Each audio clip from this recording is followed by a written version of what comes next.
നമസ്കാരം. സമൂഹ മാധ്യമങ്ങളിൽ വീഡിയോ പോസ്റ്റ് ചെയ്തതിനു ശേഷം ഹോട്ടലുടമ ജീവനൊടുക്കി. വിളവൂർക്കൽ ഈഴക്കോട് ഗ്രീൻ വില്ല ഗാർഡൻസിൽ പ്രദീപാണ് ഇന്നലെ മരിച്ചത്. വീഡിയോ സമൂഹ മാധ്യമങ്ങളിൽ പങ്കുവച്ചതിനു ശേഷം രാത്രി കാർപോർച്ചിലെ സീലിംഗ് ഹുക്കിൽ തൂങ്ങി മരിക്കുകയായിരുന്നു. 8 വർഷമായി തച്ചോട്ടുകാവ് ജംഗ്ഷന് സമീപം ഇദ്ദേഹം ഹോട്ടൽ നടത്തി വരികയായിരുന്നു. അതേസമയം തന്റെ മരണത്തിന് കാരണം രണ്ടാം ഭാര്യയും അവരുടെ അമ്മയുമാണെന്ന് ഇദ്ദേഹം വീഡിയോയിൽ പറയുന്നുണ്ട്. ഹോട്ടലിന് എതിർവശം പെയിന്റ് വർക്ക്ഷോപ്പ് നടത്തുന്ന ആളും ഇതിൽ ഉത്തരവാദിയാണെന്ന് പ്രദീപ് തന്റെ വീഡിയോയിലൂടെ വ്യക്തമാക്കുന്നുണ്ട്. ആദ്യ വിവാഹബന്ധം വേർപിരിഞ്ഞതിന് ശേഷം കുറച്ചുനാൾ മുൻപായിരുന്നു പ്രദീപ് രണ്ടാമത് വിവാഹം ചെയ്തത്. ആദ്യ വിവാഹത്തിലെ മകൾക്കും രണ്ടാം ഭാര്യയ്ക്കുമൊപ്പമാണ് പ്രദീപ് കഴിഞ്ഞിരുന്നത്. മരിക്കണമെന്ന് ഒരാഗ്രഹവുമില്ല, പേടിയാണ് മരിക്കാൻ. പക്ഷേ മറ്റ് നിവർത്തിയില്ല. തൻ്റെ സ്വത്തുക്കളും പണവും എല്ലാം തന്നെ ഭാര്യയും അതുപോലെ അവരുടെ അമ്മയും കൊണ്ടുപോയി. കോടികളോളമാണ് തനിക്ക് നഷ്ടപ്പെട്ടിരിക്കുന്നത്. തൻ്റെ വീട് പാലുകാച്ചൽ ചടങ്ങിന് ആളുകൾ കൊണ്ടുവന്ന സമ്മാനങ്ങളടക്കം അവർ മോഷ്ടിച്ചു കൊണ്ടുപോകുന്ന രീതിയിലാണ് ഇവിടുന്ന് കടത്തിക്കൊണ്ടുപോയത്. തനിക്ക് സാമ്പത്തിക പ്രതിസന്ധിയാണ് അതുമൂലം ഉണ്ടായിരിക്കുന്നത്. എന്തായാലും ഇതിനെല്ലാം കാരണക്കാരി രണ്ടാം ഭാര്യയുടെ അമ്മയാണ്.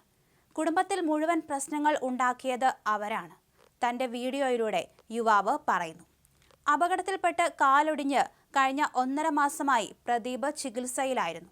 ഈ സമയത്ത് ഭാര്യ സഹായിച്ചില്ലെന്ന് പ്രദീപ് പറഞ്ഞു. ഒരു നേരത്തെ ഭക്ഷണം പോലും തനിക്ക് എടുത്തു തന്നില്ല എന്നും ഇദ്ദേഹം പറയുന്നുണ്ട്. ഈ സമയത്തൊക്കെ ഒറ്റയ്ക്കാണ് കഴിഞ്ഞത്. വലിയ സാമ്പത്തിക ബാധ്യത ഉണ്ടായിരുന്നതായും പ്രദീപ് വെളിപ്പെടുത്തി. തൻ്റെ അച്ഛനോടും സുഹൃത്തുക്കളോടും വീഡിയോയിലൂടെ അദ്ദേഹം മാപ്പ് പറയുകയും ചെയ്തു. ഫോൺ തുറക്കേണ്ടതെങ്ങനെയാണെന്നും പണം കൊടുക്കാനുള്ളവരുടെ പട്ടികയും പ്രദീപ് വ്യക്തമാക്കിയിട്ടുണ്ട്.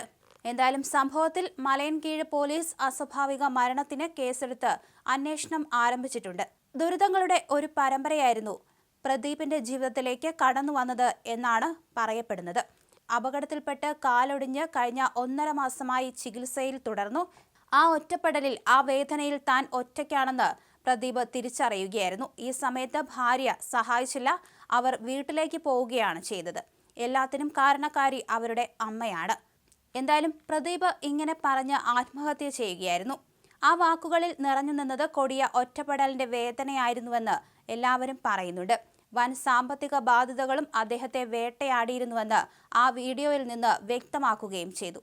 എന്തായാലും തൻ്റെ പ്രിയപ്പെട്ടവരോട് മാപ്പ് ചോദിച്ചാണ് അദ്ദേഹം വീഡിയോ അവസാനിപ്പിക്കുന്നത്.